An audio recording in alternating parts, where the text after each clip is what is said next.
Ese test lo va a dar la tasa de interés. O sea, si hay un mal escenario político en el domingo, el gobierno se ve obligado a vender el techo de la banda, no basta con eso. Hay que ver qué pasa con la tasa de interés, porque la tasa de interés debería bajar. Si el gobierno vende dólares día a día y la tasa de interés no baja, ahí realmente la complicación va a ser seria. Jorge, bueno, ¿qué estás viendo en esta dinámica y la novedad, ¿no? El anuncio del gobierno de que sale el Tesoro a vender dólares dentro de la banda? Sí, sobre el tema político que ustedes estaban conversando, obviamente no tengo mucha opinión, pero sí comentarles la percepción que tengo respecto de la diferencia entre provincia de Buenos Aires y el resto del país.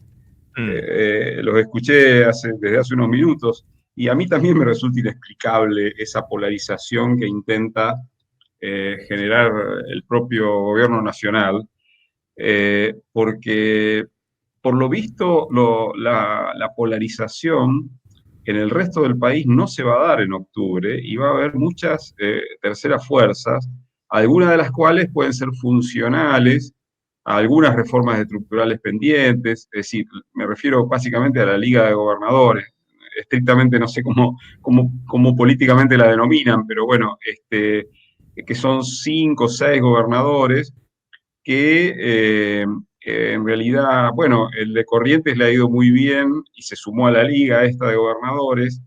En fin, yo creo que no hay tanta polarización saliendo de la provincia de Buenos Aires, por lo tanto, un resultado que no sea muy negativo para el oficialismo es importante no tanto por octubre, sino por los mercados, me parece. O sea, Claro.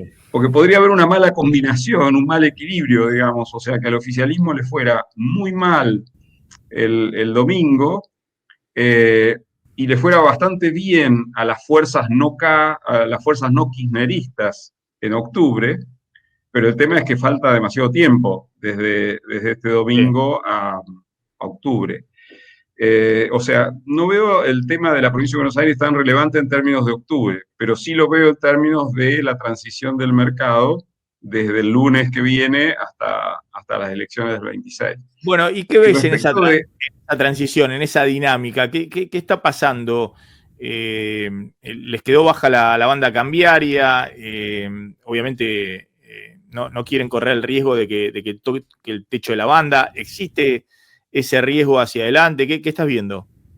Bueno, lamentablemente desde el 11 de abril, desde el mismo 11 de abril, el gobierno no mostró compromiso con las bandas. Y bueno, todos sabemos que para que el régimen de banda funcione es fundamental la credibilidad en el régimen. Y el gobierno no se encargó de alimentar ese factor, de darle más credibilidad. El ejemplo de la intervención que se blanqueó horas atrás, las intervenciones del Tesoro directamente, con los dólares que tiene, que son unos 1.700 millones de dólares, es otra muestra más de todas las muestras que tenemos respecto de esa falta de confianza que el mismo gobierno ha inyectado sobre el funcionamiento de las bandas cambiarias. Y ahí entra a jugar la cuestión de qué hacer, digamos, si hay un problema con las bandas. Antes de eso, quiero decir que el gobierno, yo lo veo muy convencido de que si el dólar toca el techo, va a vender dólares. O sea, va a usar el gobierno los dólares que tiene en las reservas para defender el techo de la banda. Creo que hoy estamos con 8% más o menos el precio de hoy respecto del techo de la banda, algo así. Si ese 8%, si el resultado fuera malo, digamos, el domingo y el lunes el mercado testeara el techo de la banda, lo veo al gobierno convencido de vender. Las reservas líquidas, las líquidas, no las netas, son más o menos unos 16.000 millones de dólares, porque a los 12.000 millones y pico de dólares de los desembolsos del fondo, se suma el neto entre los encajes y el crédito, el swap chino, y también se puede restar el oro, digamos, ¿no? Pero, o sea, entonces, en un mal escenario político, que repito, no necesariamente es extrapolable al resultado político de octubre, pero complicando la transición hasta octubre, lo veo al gobierno vendiendo en el techo. Y ahí la gran pregunta es qué pasa con la tasa de interés. Porque si hubiera mucha confianza en las bandas y mucha predisposición del gobierno a vender, debería bajar la tasa por el tema de que el techo de la banda se desliza al 1% mensual, o sea que, digamos, con tasas de interés del 5% mensual, digamos, uno podría hacer una fortuna en dólares en poco tiempo confiando en que la banda es sostenible. Sí. Y ese test lo va a dar la tasa de interés. O sea, si hay un mal escenario político en el domingo, el gobierno se ve obligado a vender el techo de la banda, no basta con eso. Hay que ver qué pasa con la tasa de interés, porque la tasa de interés debería bajar. Si el gobierno vende dólares día a día y la tasa de interés no baja, ahí realmente la complicación va a ser seria. No sé si en ese caso el gobierno va a intentar que el Tesoro de Estados Unidos salga a apoyarlo. Supongo que va a intentar. Lo que no sé es cuál va a ser la respuesta del Tesoro de Estados Unidos, porque institucionalmente, cuando el Tesoro de Estados Unidos apoyó a países de América Latina, caso de México en el tequila y el caso de Uruguay en la crisis bancaria de 2002-2003, había un shock externo que estaba complicando, digamos, a la economía local, a la mexicana y a la uruguaya. Y ahora todo esto que estamos padeciendo no tiene nada que ver con un shock externo, son, digamos, errores no forzados, en fin. Incluso en el tema político de generar la sensación de que el kirchnerismo puede tener una excelente elección en todo el país, cuando me parece que no hay ninguna señal de que eso pueda ocurrir, aunque no discuto que... Más allá de lo que pase en la provincia de Buenos Aires, está claro. Claro. Martín. Sí, Jorge, en estas semanas, bueno, el gobierno viene implementando una especie de plan de contingencia, de emergencia para contener la tensión que se le adjudica al riesgo político nada más. Bueno, otro tema, pero toma no solamente desde lo discursivo, sino desde lo operativo en el mercado, posturas como estar muy vendido en dólar futuro o vender las reservas que tiene directamente de dólares en la caja o de recomprar o de comprar directamente letras del Tesoro mediante el Banco Central. ¿En qué medida todas estas medidas que viene tomando de emergencia le impiden volver a retomar el programa después? O sea, o lo impulsan a un punto de no retorno por haber impulsado todas estas acciones. Bueno, en realidad habría que ver qué pasa si el dólar toca la banda y cuánta demanda hay de dólares. Y en ese sentido, qué pasa con la tasa de interés. Pero ahí aparece la cuestión de lo que falta del programa económico. O sea, claramente, si se sacara el cepo para personas jurídicas, que hay que hacerlo, hay que sacarlo, habría que definir mucho mejor el esquema monetario cambiario de lo que hoy está definido. Y doy una razón digamos, de lo que pasó en los últimos meses, porque creo que el gobierno el equipo económico debería analizar objetivamente eso que pasó. De que la economía está funcionando en modo bimonetario, pero solo para la parte mala del bimonetarismo y no la parte positiva del bimonetarismo. Pasaron dos cosas que quiero subrayar, porque hacen al diagnóstico. Primero, el gobierno a fin de mayo lanzó el programa de usar los dólares del colchón. O sea, evidentemente el gobierno veía que la actividad se estaba desacelerando, veía que la tasa de interés iba a subir, entonces decía, bueno, para que la economía no se enfríe, si aparecen los dólares del colchón en el movimiento cotidiano, en la compra digamos, incluso minorista, eso va a sostener el nivel de actividad pese a que suba la tasa de interés. Bueno, en realidad lo que pasó fue que la escasez de pesos que apareció en algún momento, lo único que hizo fue impactar en la tasa de interés, arruinando, o sea, acentuando el problema de la desaceleración del nivel de actividad. ¿Por qué los dólares no aparecieron? o puede haber una cuestión jurídica, digamos, de falta de reglas en ese sentido. Pero básicamente no aparecieron porque la gente a 1.300 pesos quiere ahorrar dólares, no quiere gastarlos. O sea, hay un problema claro ahí. Sí, sí. Y por eso es que los dólares de colchón no sirvieron para evitar la desaceleración del nivel de actividad. Y el otro ejemplo, y también tiene que ver con estos meses, es el tema de la compra de dólares billetes por parte de los minoristas, dado que no hay cepo para personas físicas, que ocurrió a un ritmo de 3,7 mil millones de dólares mensuales desde abril hasta julio, con el pico de julio de más de 5 mil millones. Bueno, algunos amigos, colegas dicen, bueno, esto muestra que no se debió haber salido del cepo todavía, digamos, ¿no? Mi impresión es al revés, o sea, se salió del cepo pero sin un rumbo claro, entonces los dólares salen del sistema y quedan en las cajas fuertes. O sea, lo que pasó fue que esos 3,7 mil millones de dólares promedio mensual de abril a julio que se compraron, se depositaron, la cuenta exacta es el 23% de eso que compraron las personas físicas, Quedaron solo el depositados. 23%. Sí.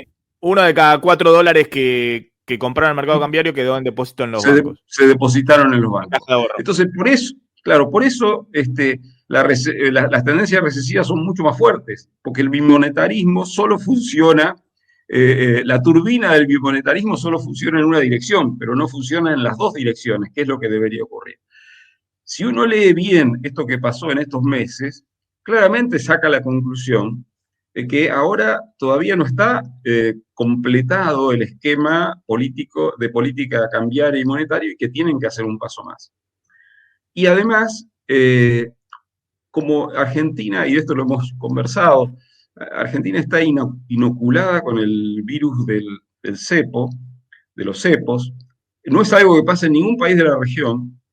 Aquí en Argentina, una situación complicada con el precio del dólar, con la demanda de dólares, etcétera, lleva a generar fantasmas respecto de si no pueden volver atrás y poner restricciones cambiarias. Si yo sospecho que van a poner restricciones cambiarias, me olvido de la tasa de interés como factor de contención para arbitrar entre pesos y dólares. Claramente, la tasa de interés en ese escenario del fantasma del cepo, la tasa de interés no sirve. ¿No? Ahora, ¿vos crees que eso es posible o justamente estás en un régimen flotante para que si hay más demanda que oferta, que el dólar sea más alto? ¿Y cuál es el problema? Claro, justamente como el escenario de no completar la tarea es un escenario tan crítico porque estamos inoculados con el virus de cepo, entonces la única salida es la fuga hacia adelante. Entonces, es ir a un mercado que sea bimonetario en serio, que haya flotación y que el equilibrio que se encuentre entre el precio del dólar y la tasa de interés sea el que se defina en esas circunstancias, pero sin el temor de que por falta de estructura y de información sobre cómo va a funcionar ese nuevo esquema, sin el temor de que de cada 10 dólares que se compren en el mercado cambiario, solo vayan 2,5 dólares al sistema bancario. O sea, el bimonetarismo no es recesivo si los dólares, los pesos que salen hacia el dólar quedan en depósitos en dólares y se prestan los dólares a través del propio sistema bancario. Entonces, no queda escenario lógico para después de octubre que no sea el de la fuga hacia adelante, el de sacar el cepo a las personas físicas, aceptar un nuevo equilibrio para el precio del dólar y para la tasa de interés, y volar las bandas cambiarias porque el Banco Central y el Tesoro tienen que comprar muchos dólares. Claro, pero además, fíjate, Maxi, lo que está pasando. Ha subido muchísimo el encaje, como ustedes lo vienen analizando, los encajes bancarios. Bueno, en un escenario de normalización, los encajes bancarios deberían empezar a bajar, y bajar mucho. Pero eso es expansión monetaria. Y esa normalización financiera bancaria la tendrías que hacer en el mismo momento en que a su vez, por ese mercado cambiario nuevo, el Banco Central esté comprando dólares y emitiendo pesos. O sea, emitir pesos por comprar dólares y emitir pesos por bajar encajes hace Es que expansivo. el escenario requiera una demanda de pesos, una demanda de dinero, Sí. con una curva bien vertical. Pero te digo, Entonces, sí, entonces eso, o sea, la complejidad de no hacer hace falta lo mucha más confianza, eso es lo sencillo, que querés decir. Hace falta mucha claro, confianza en ese escenario. claro, Para que efectivamente, bueno, se pueda estabilizar el dólar en algún nivel, bajen las tasas de interés y demás. El Fondo Monetario, en el último informe, en el último staff report, en el último acuerdo, no solamente te relaja las metas de acumulación de reserva, dice, bueno, no cumplieron, no pasa nada, pero en diciembre me tienen una meta que creo son compras netas respecto a los pagos que tenés que hacer. Tendrías que comprar en noviembre y diciembre, si obviamente no compras nada de acá al 26 de octubre, 5.000 o 6.000 millones de dólares. Obviamente imposible de cumplir, así es.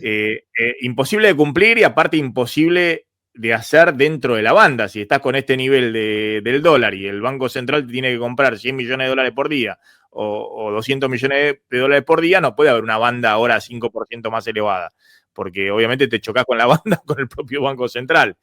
Pero le dice algo muy importante, le dice, el Banco Central puede comprar dólares dentro de, creo que el último informe no dice puede, dice directamente debe. Para cumplir la meta de acumulación de reservas, el Banco Central debe comprar dólares dentro de la banda, le dice así al gobierno, y en ningún caso esterilizar los pesos. Es decir, porque le está haciendo el mecanismo típico, digamos, que efectivamente el combustible de esta economía era el Banco Central comprando dólares y emitiendo pesos. Pero lo que pasa es que Caputo quería que el combustible de la economía fueran directamente los dólares del colchón, ¿no? Depositándose en el sistema financiero, ¿no? Y bueno, y después toda la cuestión, el punto Anker y las cosas que decían. Y al revés, digamos, yo creo que justamente el no acumular reserva es lo que generó que el riesgo país no bajara, que hubiera más incertidumbre. Y además el propio gobierno no sé, se asustó en algún momento cuando el dólar subió y no se había traspasado precios. El gobierno empezó con toda una política más contractiva en lo monetario, ¿no? Sí, sí. El tema es que lo El que gobierno decíamos al vio principio. una corrida cambiaria que nadie veía. O Claro, un claro, derrumbe de la demanda de dinero que nadie veía, solo la veía el gobierno. Por ahí la veían en sus claro, pesadillas, en sus sueños, en sus temores. claro, la pregunta era, ¿qué está viendo el gobierno que no ve el mercado? Claro. Porque se asusta cuando el dólar se acerca a 8 puntos al No, techo de es la banda. increíble. Es la primera vez que veo un gobierno que se asusta antes que se asuste el mercado, digamos. Claro. Pero Y, por ahí y- es el resabio de lo que le pasó a Caputo en 2018, digamos. Tiene las pesadillas de aquella época. claro, bueno, sí, pero en la práctica lo que pasó fue que las tasas de interés quedaron mucho más arriba de lo que hubieran quedado si hubieran seguido con la sintonía fina de las LEFIs, etcétera, Mm. etcétera. Y por lo tanto, yo creo que los tiempos, digamos, se han acortado, pero no veo que el escenario político después del 26 de octubre sea tan negativo como lo pinta el mismo gobierno cuando habla de Cuca o libertad, digamos, como única. O sea, veo que el interior del país, excepto provincia de Buenos Aires, está mucho más maduro políticamente y por ende, independientemente de cómo le vaya al propio gobierno, me parece que hay el descontento con el anterior gobierno kirchnerista, que todavía existe, Alberto Fernández y compañía, y el descontento que ha aparecido respecto del gobierno Milei, digamos, me parece que lo van a capitalizar terceras fuerzas y la mayoría de ellas me parece que pueden plantear un escenario suficientemente robusto como para que el gobierno rescate el Pacto de Mayo, ese que se lanzó y que también se veía que el Vos propio estás viendo gobierno un factor tampoco de creía. estabilización. Vos estás viendo, como ve parte del establishment económico, un factor de estabilización, esta liga de gobernadores, Yarlora, Puyaro, Nacho Torres, bueno, algunos gobernadores, Frigerio. Gustavo Valdés, eventualmente Frigerio, aunque va aliado a la Libertad Avanza, dicen que se sumaría a ese espacio. Estás viendo ese espacio político como un factor de estabilización después de octubre. Maxi,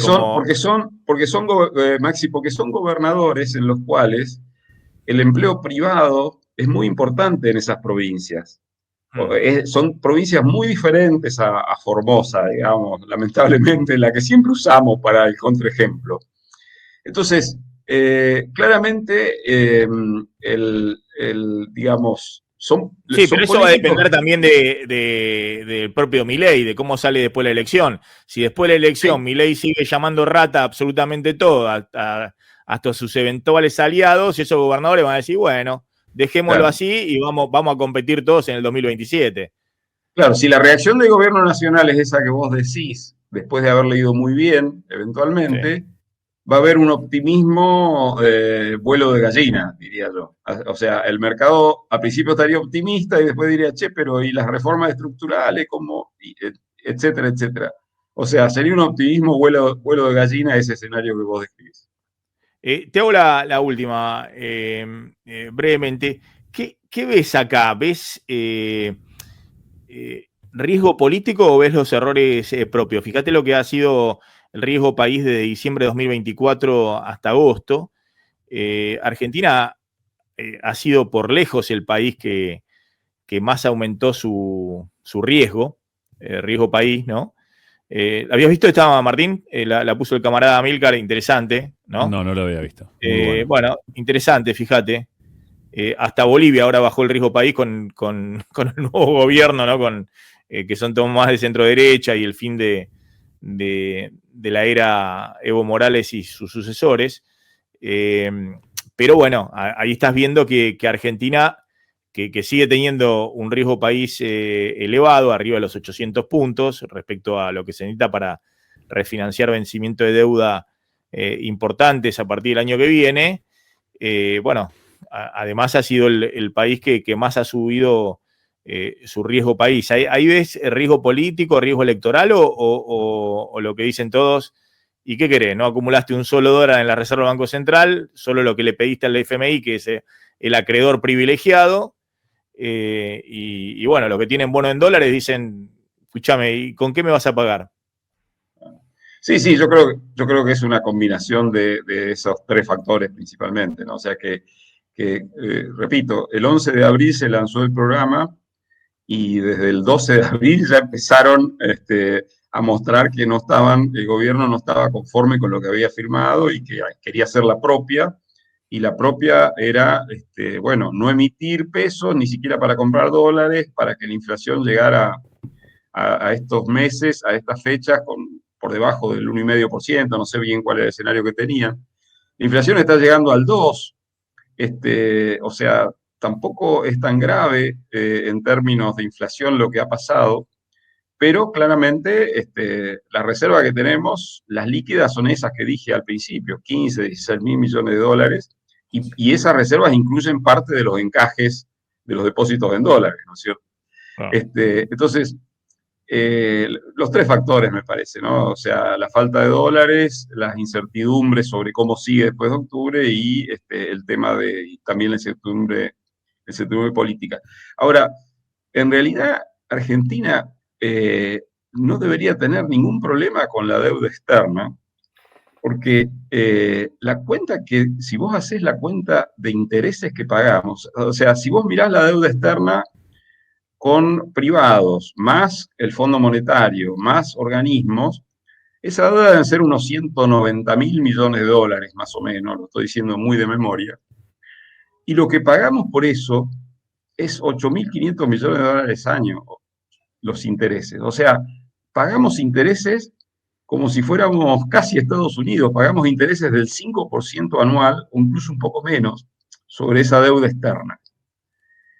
Entonces, cualquier refinanciación de los vencimientos razonablemente bien hecha, te devuelve rápidamente a un sendero donde, por ejemplo, podrías apelar a crédito de los organismos, del BID, Banco Mundial, etcétera, para infraestructura, porque no hay una carga de intereses que decís, bueno, que en el pasado hemos visto episodios, Sí, bueno, situaciones donde decíamos, bueno, acá la única solución es una reestructuración de toda la deuda porque no dan los números. vos No decís, hay nada de bueno, eso. hay posibilidades de pagar los intereses y refinanciar capital, pero bueno, tenés que refinanciar capital. Por eso, Sí, por eso. el cupón promedio teniendo en cuenta que después Argentina no emitió más deuda en dólares, el cupón promedio, Martín, que renegoció Guzmán, es 3,5%.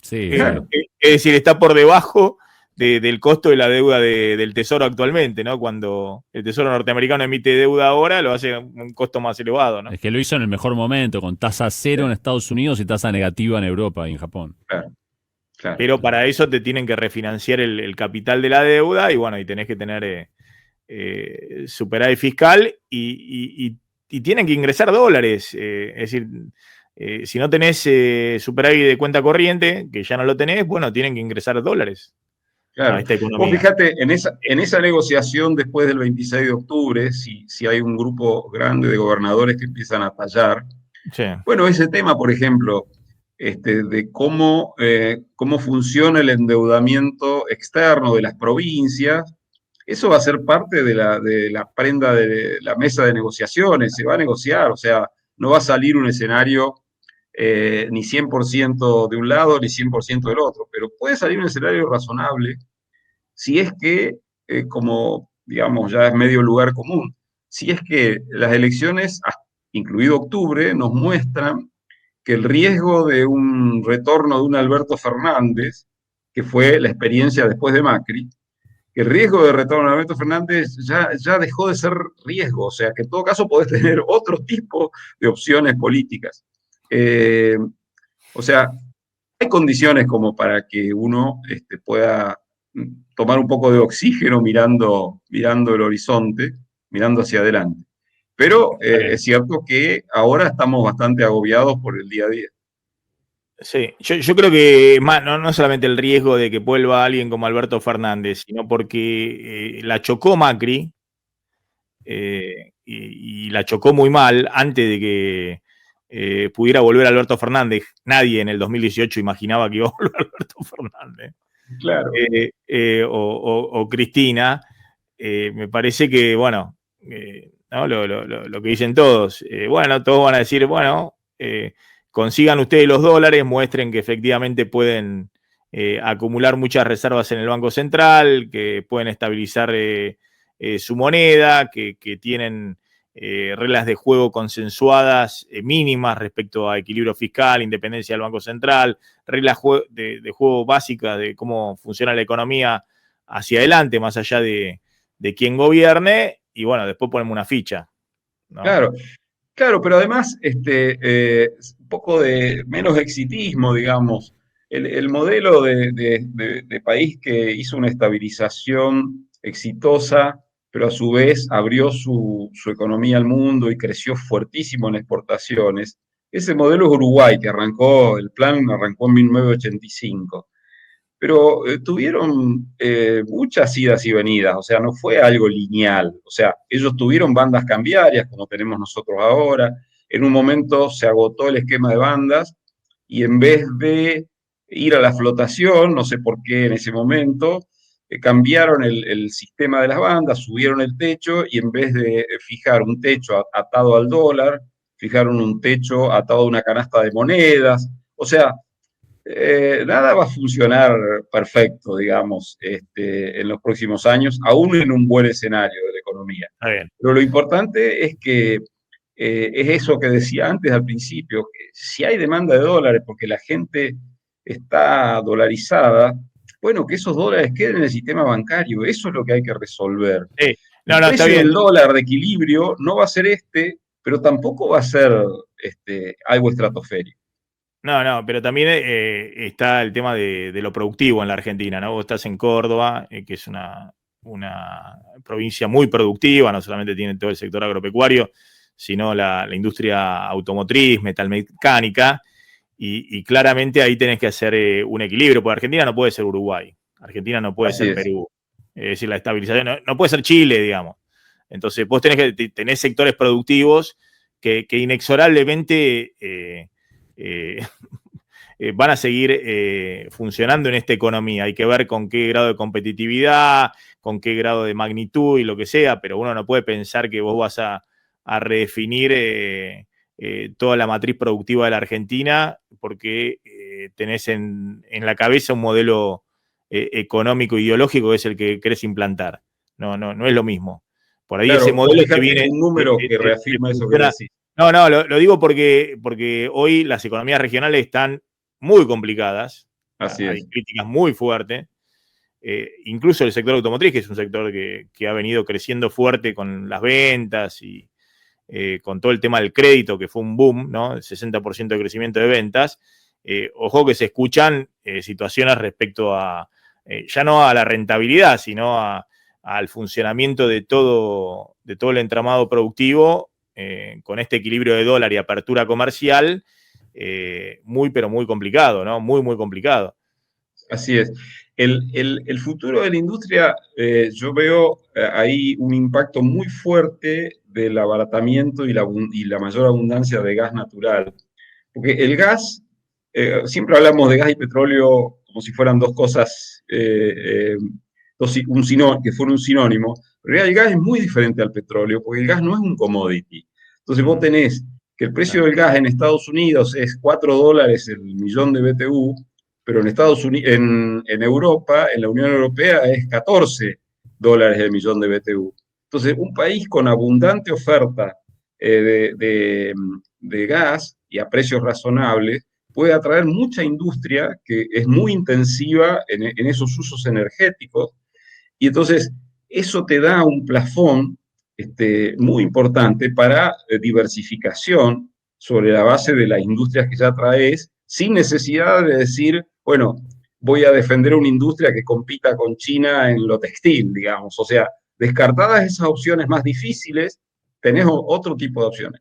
Y en el tema de servicios, en realidad Argentina tiene potencialidad, pero si vos mirás lo que significan las exportaciones de servicios en términos del PIB en Argentina, sumando las exportaciones de industria de conocimiento más turismo, eso no supera los 3,5 puntos del PIB. Vos vas a Uruguay y es 8 o 9 puntos del PIB las exportaciones de servicios. Entonces, no la podés, o sea, tenés que empalmar en un modelo de largo plazo, tenés que empalmar con un sector de servicios pujante, porque ahí hay empleos bien remunerados, etcétera, etcétera. Pero el punto de partida es humildemente es que no se puede comparar con algunos otros países que sí realmente son muy competitivos en servicios. No, totalmente, pero vos tenés un punto de partida que si vos crees que abrís todo y demás, la verdad que Techín no podría estar haciendo siderurgia, o Aluar no. Vos abrís a los chinos y Aluar no es competitivo en la Argentina, que es el productor primario que exporta a todo el mundo, o Techín tampoco en siderurgia, ni qué decir la industria automotriz. Si vos se pasa a un mercado totalmente abierto, que permita Argentina que la no tasa queda de una interés sola real sea terminal del automotriz. 5%. No queda una sola terminal automotriz en la Argentina. Entonces, tenés que tener en mente qué es lo que querés de tu plan macroeconómico hacia adelante y los factores productivos que tenés en la Argentina, que son muy distintos al resto de los países. Y sin irte al extremo de la política Trump, ¿no? De pensar que todo tenés que fabricarlo en la Argentina y que, sin una idea de Trump, en el mundo actual nadie va a ir a un esquema donde te quieras parecer Uruguay o te quieras parecer a Perú en 3 o 4 años, pues si vas así no vas a llegar desde el punto de vista de la sustentabilidad política, ¿no? Del empleo, claro. Del empleo, claro, y social.